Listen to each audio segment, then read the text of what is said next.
በስመ አብ ወወልድ ወመንፈስ ቅዱስ አሐዱ አምላክ አሜን። ተሐድሶ ክፍል 1 መሰረቷ ጉልላቷ እርሱ ነው። ሙሽራዋም መስቀል ላይ የሞተው ዛሬም ነገም ያው ነው ለዘላለም። አትንገሩን አዲስ ጌታ የለም፣ አትንገሩን አዲስ ጌታ የለም። ከቅዱሳን ሐዋርያት ጀምሮ መስመሯን ሳትለቅ ቀጥ ብላ የመጣችው የኢትዮጵያ ኦርቶዶክስ ተዋሕዶ ቤተክርስቲያንን ከውጭ ሆነው ተዋግተው ማሸነፍ ያቃታቸው መናፍቃን ያቋቋሙት ድርጅት ነው። እንቅስቃሴው በኢትዮጵያ የተጀመረው የዛሬ 83 ዓመት ከጣሊያን ወረራ በፊት በ1924 ዓመተ ምህረት ነው። የመጀመሪያው ሰው አልፍሬድ ባክስተን የተባለ አሜሪካዊ ነው። ይህ ሰው በ1926 ዓመተ ምህረት አዲስ አበባ ላይ ትምህርት ቤት ከፍቶ ቤተክርስቲያን ውስጥ ተመሳስለው በመግባት ከውስጥ የሚሸረሽሩ ሰዎችን እያሰለጠነ ያስመረቅ ነበር። የተመረቁትን ተበትነው እንዳይቀሩ ሰራዊተ ክርስቶስ የሚባል ማህበር አቋቁሞላቸው ነበር።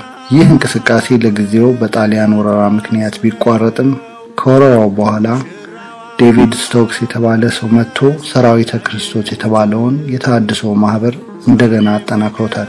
ከዚያን ጊዜ ጀምሮ ቤተክርስቲያንን ከውስጥ እየገዘገዟት ነው። ቤተክርስቲያን ግን አልጠፋችም። ምክንያቱም ኢየሱስ ክርስቶስ ቤተክርስቲያንን የገሃነም ደጆች አይችሏትም ብሏልና ማቴዎስ 16 ቁጥር 18። ዛሬ በተለያየ ስም የሚጠሩ ዓላማቸው ግን አንድ የሆነ ብዙ የተሐድሶ ክፍልፋዮች አሉ። የገንዘብ ምንጫቸውም የፕሮቴስታንት ድርጅቶች ናቸው። የተሐድሶ ዓላማ ዋና ዓላማቸው የቤተክርስቲያንን አገልጋዮች በተለያየ ዘዴ በማታለል ወይም በጥቅም በመደለል ወይም በመንፍቅና ትምህርታቸው በማሳመን በሂደት ቤተክርስቲያንን ወደ ፕሮቴስታንትነት መለወጥ ነው። ጥንታዊት ቤተክርስቲያናችንን አርጅታለችና መታደስ አለባት ይላሉ። ቤተክርስቲያን ግን የክርስቶስ አካል በመሆኗ አታረጅም። እምነቷም ስርዓቷም የተመሰረተው በእግዚአብሔር ቃል ላይ በመሆኑ ማርጀት ማፍጀት የለበትም። ቆላስይስ ምዕራፍ 1 ቁጥር 24፣ ኤፌሶን ምዕራፍ 1 ቁጥር 23፣ አንደኛ ቆሮንቶስ ምዕራፍ 12 ቁጥር 27፣ ሮሜ 12 ቁጥር 5። ስለዚህ ቤተክርስቲያንን ታረጃለች ማለት ሕያው የሆነውን የክርስቶስን አካልና ሕያው ቃሉን ያረጃሉ የሚያሰኝ ክህደት መሆኑን ማስተዋል ያስፈልጋል። በመጽሐፍ ቅዱስ አንደኛ በቅዳሴ የክርስቶስ ሥጋና ደም የሚፈተትበት በመዝሙርና በማህሌትም እግዚአብሔር የሚመሰገንበት ስፍራ ወይም ሕንጻው፣ ሁለተኛ የአንድ ክርስቲያን ሕይወት፣ ሶስተኛ የክርስቲያኖች አንድነት ወይም ህብረት ቤተክርስቲያን ይባላሉ። ሶስቱንም ቤተክርስቲያን ያሰኛቸው በእግዚአብሔር ቃል ላይ የተመሰረተው እምነትና ሥርዓት ነው። ስለዚህ እምነቱና ሥርዓቱ ከተለወጠ እነርሱም ቤተክርስቲያን መባላቸው ይቀራል። ከዋናው ምንጭ ከኢየሱስ ክርስቶስ የተቀዳውን የቅዱሳንን ሐዋርያትን ትምህርት ይዘው እስካልተገኙ ድረስ ስሙን ስለጠሩ ብቻም ክርስቲያኖች ናቸው ብለን አናምንባቸው። መጽሐፍ ቅዱስ የበግ ቆዳ የለበሱ ወይም መጽሐፍ ቅዱስ የተሸከሙ ተኩላዎች ወይም ተጠራጣሪዎች፣ ውሾች፣ መናፍቆች ወዘተ ይላቸዋል። ማቴዎስ 7 ቁጥር 6፣ የሐዋርያት ሥራ ምዕራፍ 20 ቁጥር 29፣ ገላትያ 5 ቁጥር 20። እምነታቸው ጎዶሎ ስለሆነም በመጨረሻው ቀን ዋጋ የላቸውም። ጌታችን በወንጌል በሰማያት ያለውን አባቴን ወይም የአብን ፈቃድ የሚያደርግ እንጂ ጌታ ሆይ ጌታ ሆይ የሚለኝ ሁሉ መንግሥተ ሰማያት የሚገባ አይደለም። በዚያ ቀን ጌታ ሆይ በስምህ ትንቢት አልተናገርንምን? በስምህ አጋንንትን አላወጣንምን? በስምህስ ብዙ ተአምራትን አላደረግንምን? ይሉኛል። የዚያን ጊዜም ከቶ አላውቃችሁምና እናንተ አመፀኞች ከኔ ራቁ ብዬ መሰክርባችኋለሁ። ማቴዎስ 7 ከቁጥር 20 እስከ 23። ለምሳሌ አጋንንት ስሙን ይጠሩታል፣ ይለምኑታል፣ ያምናሉ፣ ይንቀጠቀጣሉ። በዚህ የተነሳ አማኞች ናቸው፣ ክርስቲያኖች ናቸው ማለት አይቻልም። ማቴዎስ 8 ከ28 34 ያዕቆብ 2:19 የተሐድሶች አካሄድስ እንዴት ነው? በመጀመሪያ ለቤተክርስቲያን የተቆረቆሩ መስለው ስርዓቱን፣ ወጉን፣ ባህሉን ይቃወማሉ።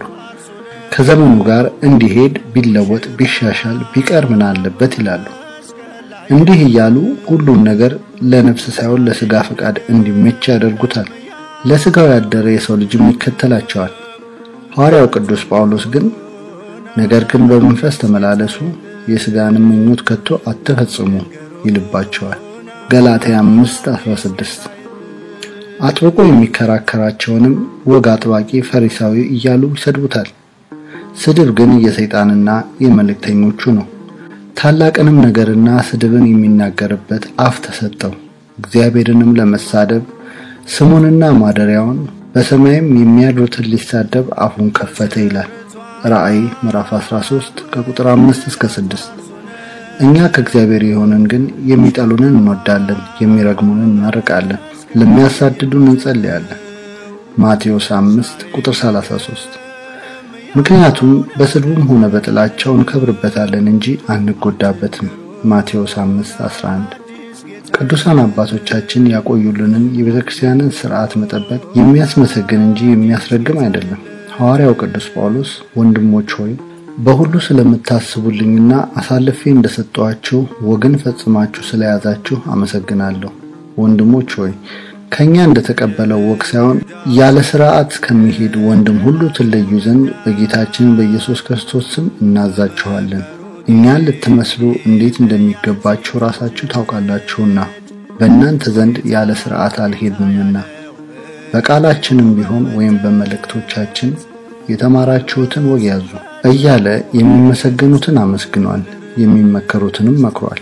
አንደኛ ቆሮንቶስ ምዕራፍ 11 ቁጥር 2፣ ሁለተኛ ተሰሎንቄ ምዕራፍ 2 ቁጥር 13፣ ሁለተኛ ተሰሎንቄ ምዕራፍ 3 ቁጥር 6።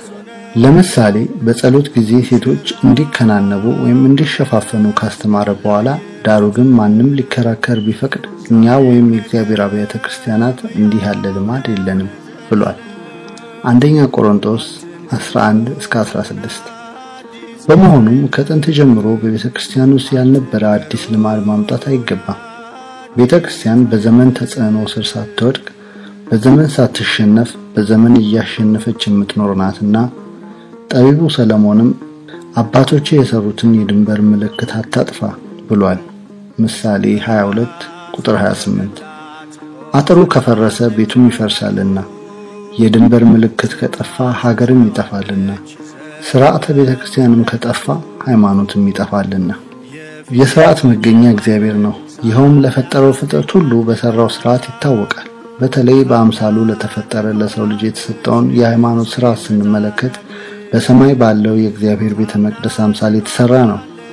በመካከላቸው ሀደር ዘንድ መቅደስ ሥሩልኝ ያለ ሥርዓቱንም ለሙሴ ያስተማረ እግዚአብሔር ነው። ዘጸአት 25 ቁጥር 8። እግዚአብሔር የሰማዩን ቤተ መቅደስ ከፍቶ ሥርዓቱን ካስተማረ በኋላ በእስራኤል ልጆች ፊት የዘላለም ሥርዓት ይሁን ብሎታል። ዘጸአት 27 ቁጥር 21። እግዚአብሔር ለሰው ልጅ የሰራው ሥርዓተ ሃይማኖት እጅግ ብዙ ነው። ለምሳሌ የሰው ልጅ ደግሞ ከሚያገኘው 1/10 ወይም አስራት ለእግዚአብሔር እንዲሰጥ ያዘዘ እርሱ ራሱ ነው። ዘሌዋውያን 27 ቁጥር 30፣ ዘዳግም 12 ቁጥር 5፣ ዘዳግም 10 ቁጥር 22። በመሆኑም የታዘዘውን መፈጸም ሃይማኖታዊ ግዴታ ነው። ተሐድሶዎቹ ሥርዓት አያጸድቀንም እያሉ ሰውን ከሥርዓት ሃይማኖት ይለዩታል። ይህም የሃይማኖትን አጥር ሥርዓቱን ካስፈረሱት በኋላ በቀላሉ ከሃይማኖቱም ለመለየት እንዲመቻቸው ነው። እግዚአብሔር ግን ከአባቶቻችሁ ዘመን ጀምሮ ከሥርዓቴ ፈቀቅ ብላችኋል፣ እርሷንም አልጠበቃችሁም፣ ወደኔ ተመለሱ፣ እኔም ወደ እናንተ እመለሳለሁ ይላል የሰራዊት ጌታ እግዚአብሔር። እናንተ ግን የምንመለሰው በምንድነው ብላችኋል። ሰው እግዚአብሔርን ይሰርቃልን? እናንተ ግን እኔን ሰርቃችኋል።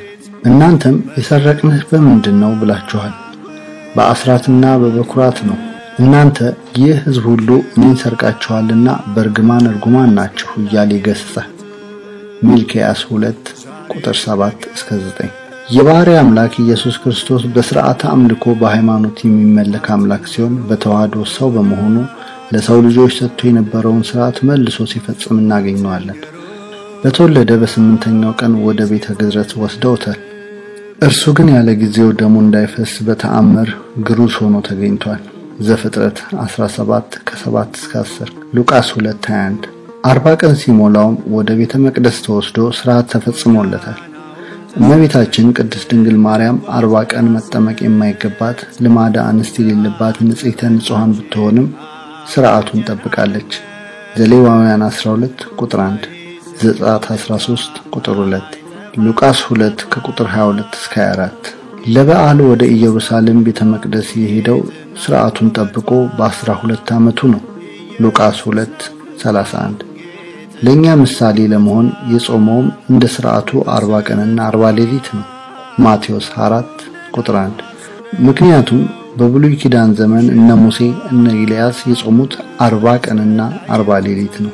ዘጸአት 24 ቁጥር 28 አንደኛ ነገሥት 19 ቁጥር 8 በትምህርቱም እኔ ሕግና ነቢያትን ለመሻር የመጣው አይምሰላችሁ ልፈጽም እንጂ ለመሻር አልመጣውም ብሏል።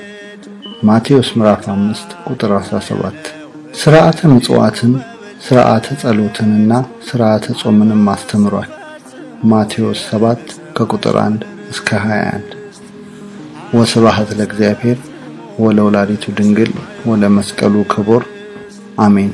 መሰረቷ ጉልላቷ እርሱ ነው ሙሽራዋም መስቀል ላይ የሞተው ዛሬም ነገም ያው ነው ለዘላለም አትንገሩን አዲስ ጌታ የለም አትንገሩን አዲስ ጌታ